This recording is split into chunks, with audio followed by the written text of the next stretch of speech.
What's up, fish keepers? It's your boy, Curly Sue, and today I've got some cleaning up to do. Jesus Christ. Oh, help me.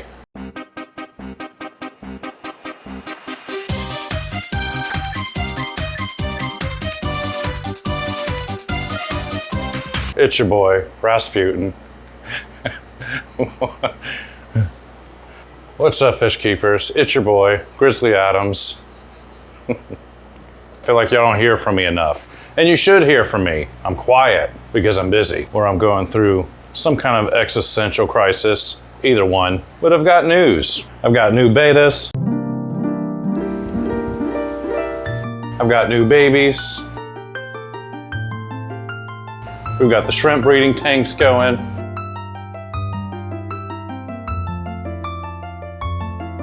We've got new Red Riley shrimp.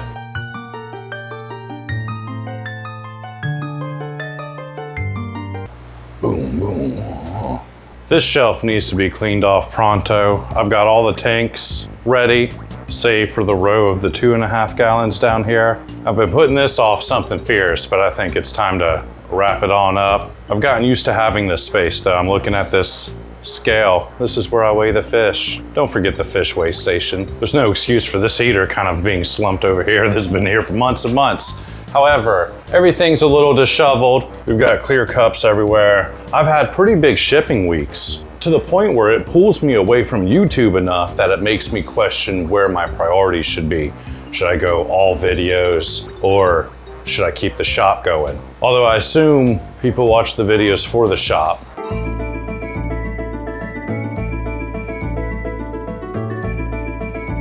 So in this row, I need to break down these, put them on the new shelf over there. I've got 20 gallons to go up to match this row. We have the greens, we have the reds, we have the whites. The whites are sensitive. And I started noticing they were sensitive, and I started poking around and confirmed other people have found them a little sensitive.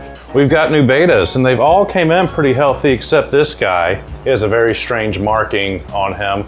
Looks like graphite disease, I can't be sure. But I'm gonna top off these tanks and go ahead and treat that guy. And does that look like graphite? Emailed them immediately and they didn't respond. Womp womp. I can see little growths on his head, right under his gills. It's like there's worms, some kind of parasite attached. So let's go ahead and give him that warm Brenton's fish treatment. Polyguard, among other things, it has malachite green, hits the betas in all the right places. Right now I need to check to see if they can do chloroquine phosphate, because I'm about to put those platy fry on that.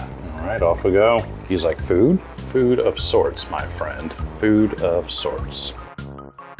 This algae needs to be wiped. Let me show you how I do that. All right, we've got this wildebeest of a tank. And while I used to scrape wonder shells, and then I moved on to credit cards. Found a pretty good algae scraper. It uses a razor, so I guess you don't want to be careful not to hit your fish. And then also, there's such a short top. I have to go in sideways.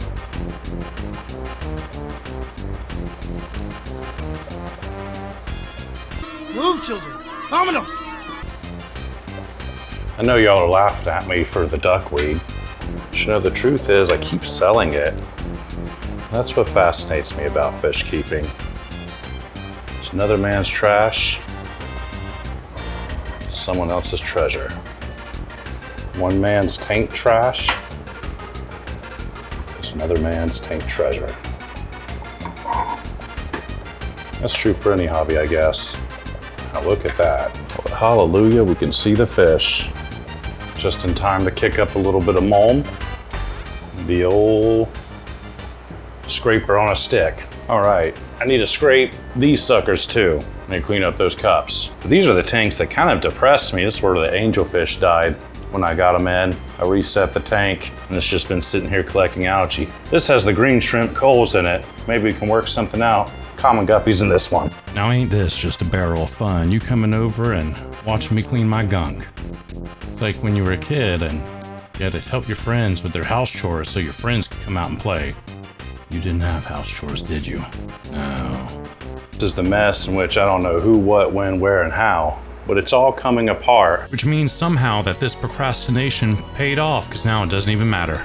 But I found out a pretty cool way to deal with these valves. Now I would go with probably the paw fly valves these days. They're metal, kind of generic.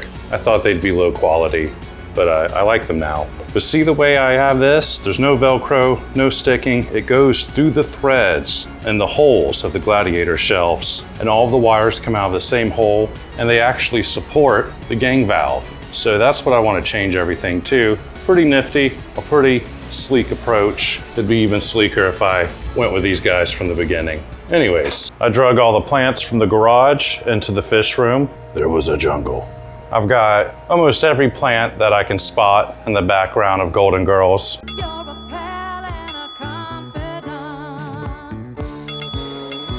And I've always wanted to go full rainforest cafe. I'm going to get a gorilla head and I'm going to put it on the wall. It'll be a talking gorilla head, maybe the one from Chuck E. Cheese. All of the roots are going into this tub of aged water. The issue with these plants were that they weren't getting enough light. So I put in grow lights, and what I didn't like about it is that it really lights up everywhere but the fish tank.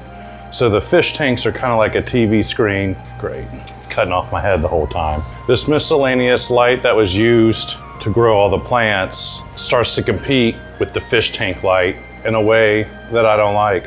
My solution is that I put these lights up and way out of the way so there's not a tripod taking up space.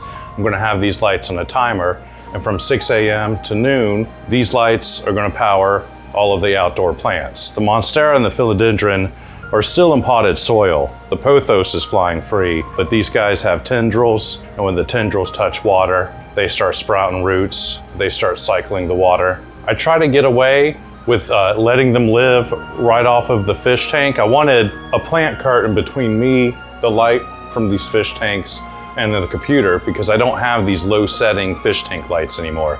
I have the grow lights that go straight across, and there's a lot of extra light going everywhere. It bounces off the computer screen. And that certainly helped, but it was not enough light for these plants. You can do the pothos directly off a fish tank light, but it seems like you need a secondary light source, whether it's a window for some of these indoor plants that grow outdoors in South Florida. Anyways, brings the nitrates of my tap water from somewhere around 40 to 0. If the plant lights run 6 a.m. to noon, then from noon to 10 p.m., most of my fish tanks run. If I'm having algae issues, I'll lower it to 6. If I continue to have algae issues, I'll lower it to 4.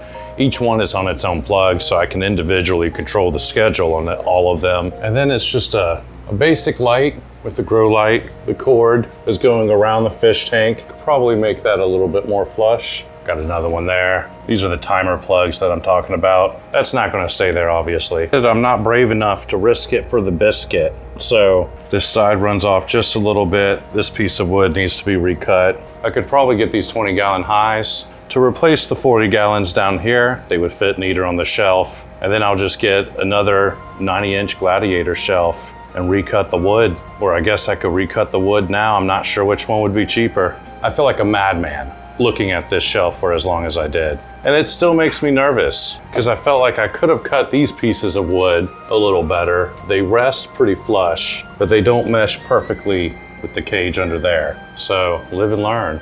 Learn from my mistakes. I see some pregnant cherry barbs, so let's go ahead and pull the most pregnant ones out and put them in the egg tank. And I thought I was being very cute by getting these large marbles, but right when I put a barb in there, she went straight for the bottom and tucked herself under a large marble. Don't get the large ones. If you need the egg capturing marbles, do standard size. She acted pretty funny after her trip with the marbles, but she survived and no ailments came of it. She's still running around in the tank. Let's grab some brine shrimp and put them on a Barbie. Let's grab a handful of tigers and put them in this tank. Yeah, looking good. Until next time, fish keepers. Until next time.